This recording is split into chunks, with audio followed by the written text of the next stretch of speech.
ये कहानी है भारत के एक ऐसे वीर राजा की जिसके नाम से आज भी कांग्रेसी वामपंथी इतिहासकारों के कलेजों पर सांप लौट जाते हैं। वो राजा जिन्होंने 11वीं शताब्दी में मुस्लिम आक्रमणकारियों को ऐसा मुंहतोड़ जवाब दिया था, जिसके बाद लगभग 150 वर्ष तक उन्होंने दोबारा पलट कर देखने की हिम्मत नहीं की। हम बात कर रहे हैं श्रावस्ती के राजा सुहेलदेव की। आज के उत्तर प्रदेश का अवध, पूर्वांचल और नेपाल से लगे तराई के इलाकों में राजा सुहेलदेव का शासन हुआ करता था। लगभग 1000 वर्ष पहले की बात है। मुस्लिम आक्रमणकारी महमूद गजनवी की सेना सिंधु नदी को पार कर भारत में घुस चुकी थी। गजनवी के भतीजे सैयद सालार मसूद गाजी के नेतृत्व में एक बड़ी सेना तेजी से पूरब की तरफ बढ़ रही थी। सालार मसूद मोहम्मद गजनवी का सबसे खूंखार सेनापति माना जाता था। ये वो दौर था जब भारत के अलग अलग इलाकों में कई राजाओं का शासन हुआ करता था। महमूद गजनवी से मुकाबले के लिए 17 से अधिक राजाओं ने मिलकर एक संघ बनाया, जिसका नेतृत्व सौंपा गया श्रावस्ती के राजा सुहेलदेव को। 13 जून वर्ष 1033 को सालार मसूद ने लाखों सैनिकों के साथ आक्रमण किया। राजा सुहेलदेव की सेना के साथ बहराइच में चित्तौरा झील के पास भीषण युद्ध हुआ। कहते हैं इस युद्ध में मात्र 2 दिन के अंदर गजनवी की सेना के अधिकांश सैनिक काट डाले गए। राजा सुहेलदेव ने स्वयं अपने हाथों से सालार मसूद गाजी को मौत के घाट उतार दिया। वह ज्येष्ठ पूर्णिमा का दिन था। युद्ध के बाद पीठ दिखाकर भाग रहे दुश्मनों को भी नहीं छोड़ा गया। यह भारतीय इतिहास के सबसे भयानक युद्धों में से एक माना जाता है।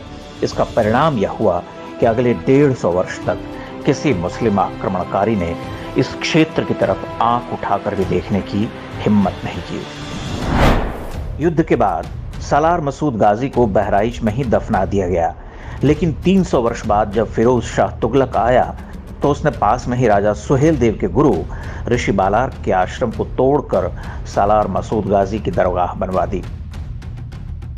इसके बाद वहां हर साल उर्स होने लगा, जिसमें कुछ हिंदू भी मन्नतें मांगने के लिए जाने लगे, बिना यह जाने कि वह किसकी मजार पर मत्था टेक रहे हैं। ये परंपरा आज भी जारी है। 16वीं शताब्दी में महाकवि तुलसीदास ने भी इस पर व्यंग्य करते हुए लिखा था, लही आँखी कब आंधरे, बांझ पूत कब ल्याए, कब कोढ़ी काया लही, जग बहराइच जाए। अर्थात पता नहीं कब किस अंधे को आंख मिली, पता नहीं कब किसी बांझ को पुत्र हुआ, पता नहीं कब किसी कोढ़ी की काया निखरी, लेकिन फिर भी लोग बहराइच जाते हैं। उस दौर के मुगल शासकों ने सुहेलदेव के वंशजों से हमेशा दुश्मनी निकाली। उन पर बहुत अत्याचार किए गए। बाद में अंग्रेजों ने भी उन्हें क्रिमिनल ट्राइब घोषित कर दिया। आजादी के बाद जिन कांग्रेसियों और वामपंथियों ने देश का इतिहास लिखा, उन्होंने भी राजा सुहेलदेव से बदला लेना जारी रखा और उनका नाम ही इतिहास के पन्नों से मिटा दिया। हालांकि वो राजा सुहेलदेव को लोक स्मृतियों से नहीं मिटा पाए। पूर्वी उत्तर प्रदेश के इलाकों में सुहेलदेव की वीरता के किस्से आज भी लोकगीतों और लोक कथाओं के रूप में सुने सुनाए जाते हैं।